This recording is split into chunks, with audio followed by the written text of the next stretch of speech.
अगला अतिशय हिंसा का अभाव। किसका अभाव? हिंसा का अभाव। ना तो कोई किसी जीव को वहां पर मारेगा, हिंसा नहीं करेगा, हिंसा करने के भाव भी नहीं होंगे उस वातावरण में जहां पर केवली विराजमान है। लड़ाई झगड़े नहीं, मारने पीटने का काम नहीं, कोई भी किसी भी तरह की हिंसा नहीं, शारीरिक हिंसा भी नहीं, मानसिक हिंसा भी नहीं, और अपशब्दों के द्वारा वाचनिक हिंसा भी नहीं। यदि कोई व्यक्ति किसी से अपशब्द बोलता है तो वह व्यक्ति एक तरह से वाचनिक हिंसा कर रहा है, क्योंकि उसके शब्दों से सामने वाले को तकलीफ हुई, सामने वाले को अपमान महसूस हुआ, अनादर के उसने शब्द बोले, निंदा के उसने शब्द बोले, अपमानजनक शब्द बोलने के कारण सामने वाले को यदि कुछ कष्ट हुआ, मानसिक रूप से प्रताड़ना हुई, तो उस बोलने वाले को जिसने अपशब्द बोले हैं वाचनिक हिंसा का दोष लगा। शारीरिक रूप से क्षति पहुंचाए कोई तो शारीरिक हिंसा हो गई, वचन से किसी को तकलीफ दे व्यक्ति, टॉर्चर करे तो वो वाचनिक हिंसा है, और शरीर से भी नहीं कर रहा, वचनों से भी नहीं कर रहा, लेकिन मनी मन में यदि दूसरे के प्रति ऐसे विचार करता है तो उससे उसकी मानसिक हिंसा मानी जाएगी। तीर्थंकर भगवंतों के समोसरण में और सामान्य केवली जहाँ पर अपनी गंध कुटी में विराजमान हैं, ऐसे उन केवलियों का जो परिक्षेत्र है केवल ज्ञान के अतिशय का, उसमें किसी तरह से किसी भी जीव के द्वारा किसी भी जीव को मनसा वाचा कर्मणा हिंसा नहीं होती। सभी व्यक्ति एक दूसरे के प्रति सद्भावना रखते हैं, प्रसन्नता प्रकट करते हैं, मैत्री का विस्तार होता है, मित्रता के भाव बनते हैं, अपने आप बनते हैं। छोटी मोटी लड़ाई और बुराई के संस्कार को तो छोड़ ही दीजिए, जिन जीवों के अंदर जन्म से ही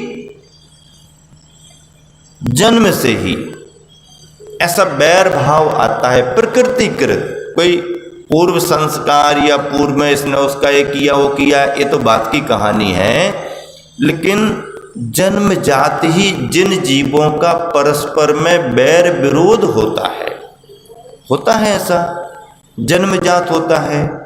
बहुत से जीव हैं जो एक दूसरे को देखने के साथ ही पकड़ते हैं, मारने की कोशिश करते हैं। ऐसे जीवों में भी क्षमता परिणाम आता है, ऐसे जीवों का भी बैर विरोध उस वातावरण में स्वभाव से ही खत्म हो जाता है। सांप और नेवला, नेवला जानते ना? हाँ, और सांप दोनों एक साथ नहीं रहते, रह ही नहीं सकते। क्यों? दोनों की प्रकृति ही अलग अलग है। सांप के लिए नेवला देखेगा तो सांप उसको पूरी कोशिश करेगा, और नेवला के लिए सांप देखा तो नेवला पूरी कोशिश करेगा ना। सांप और नेवले के लिए कोई भड़काने वाले नहीं मिलते कि कोई असुर भिड़ा पे दुष्ट प्रचंड है उनके लिए, नहीं, वो तो बिना असुर के भी पूरी तैयारी में रहते हैं, फुल फ्लैश तैयार है उनकी, रेडी, क्योंकि उनका उस पर्यायगत विरोध है। लेकिन वह पर्यायगत विरोध भी यदि किसी केवली के वातावरण में वो चले गए, समोसरण में पहुंच गए, या कोई केवली विराजमान है, तो उनका वह पर्यायगत बैर विरोध भी खत्म हो जाता है। हाँ, एक साथ भी बैठ जाएंगे तो मारने का भाव नहीं होगा। मयूर होता है और सांप होता है, गरुड़ और सांप मयूर दोनों भी। आवाज यदि मयूर की आ गई तो सर्प कैसा भी हो, एक मोहल्ले में एक ही, वो समझ लेते हैं भैया आप छोड़ दो मोहल्ला, इनको अपने मन की कर लेने दो, अपन चलो किसी दूसरे मोहल्ले में, कर तो लेने दो, कितने दिन करेंगे, थोड़े दिन कर लो, जब तुम निकल जाओगे तो फिर हम आ जाएंगे। मयूर जिन जंगलों में विशेष पाए जाते हैं